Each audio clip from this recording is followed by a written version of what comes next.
Hi, I'm presenting today my final project as if I'm speaking to the student leaders in my ministry at Stanford Chi Alpha. Part of my goal for this video is to encourage them in their personal times with Jesus. Um, so here we go.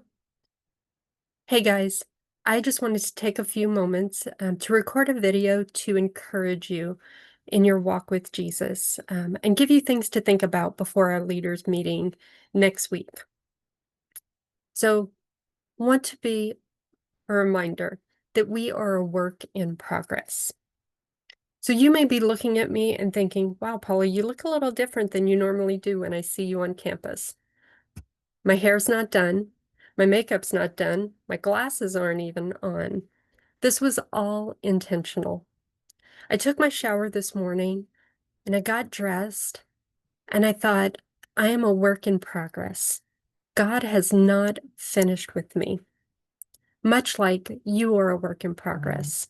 Philippians 1:6 says, being confident in this, that he who began a good work in you is faithful to complete it. I have begun the work of getting ready, but I haven't finished. I have plans and intentions to finish my process, curl my hair, put my makeup on, put my glasses on. I want to encourage you to be as intentional with your times with God. This morning, I want to use the acronym of SIPS. SIPS stands for Set Aside Time for Jesus. Intentionally put God first. Practice what you're learning and share with others. So set aside time. I'm encouraging you, find time to meet with Jesus, to engage with him when you're awake.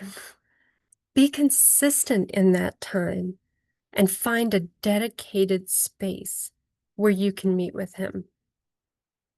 Years ago, I met with a student leader who, as I asked her about how her time with Jesus was going, said, tell me more about it. And she was like, well, basically, at night, I do my nighttime routine, and then I climb into bed, I grab my Bible, I read a chapter or two, and then if I'm still awake, then I will pray. But she felt like it wasn't all that great. It was kind of boring. Well, after she described it to me, I was like, absolutely, I understand. You are exhausted after a long day. Engaging with God is an afterthought, not a first thought. I encouraged her to find time looking at her class schedule where she could connect with God during the day, to give it a challenge for a week, to see how it would be to be intentional and setting aside time, have a plan of what she was going to do, and see how she felt at the end of that. She reported that things went much better. The Bible seemed more real. Jesus seemed more personal. Um, Set aside time to be with Jesus. The I is intentionally put God first. When you find that time to meet with him, read scripture, worship him, and that can be done through songs, spoken words, movement like dance. Meditate on what he's speaking to you, reflect on it, and apply it to your life. But be intentional about putting God first in your plans. The P is then practice what you're learning. Oh, friends, practice does not mean perfection. Practice means you're just growing. You're applying what you're learning. Perfection is not going to happen this side of heaven. We're a work in progress, and he has not given up on us. So you don't give up on the process. Practice what you're learning. And then the S, share with others. Call or text someone. Explain what God is doing in you. This serves a couple of reasons.